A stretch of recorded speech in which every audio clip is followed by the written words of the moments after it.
On est, comme vous l'avez dit, au parc archéologique de Sidi Abdelrahman, ou, comme je préfère le nommer, au parc de préhistoire de Sidi Abdelrahman, au sud-ouest de Casablanca, pas loin de la Côte d'India, pas loin de Sindi Park, pas loin du Mont-Rocamole. Ce parc, un petit peu, valorise toute la recherche en préhistoire à Casablanca et en partie aussi sur d'autres régions au Maroc, et valorise toutes les découvertes scientifiques très importantes dans l'histoire de l'humanité qui ont été réalisées dans le cadre du programme maroco-français Préhistoire de Casablanca.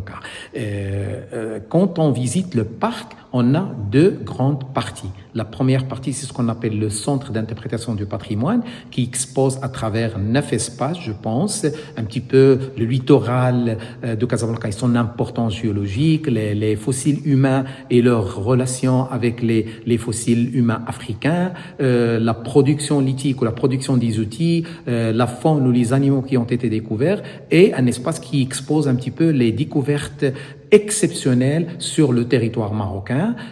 et qui démontre en fait que la préhistoire au Maroc maintenant démontre et confirme que ce territoire marocain, il est très important, il est incontournable pour comprendre les questionnements très stratégiques, très importants pour notre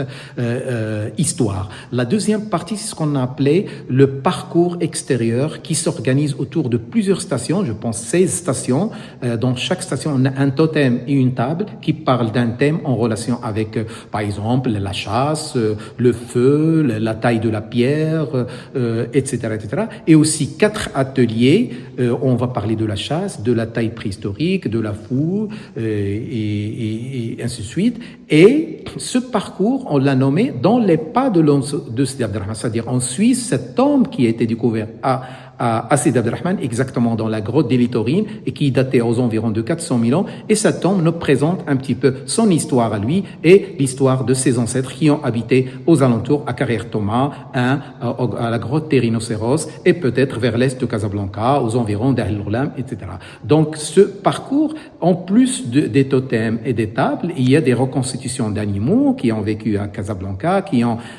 fréquenté le littoral de Casablanca en concurrence, en compétition, ou en association avec les hominines, mais aussi il y a un paysage extraordinaire qui nous met un petit peu dans cet environnement ancien de ces hommes de Casablanca.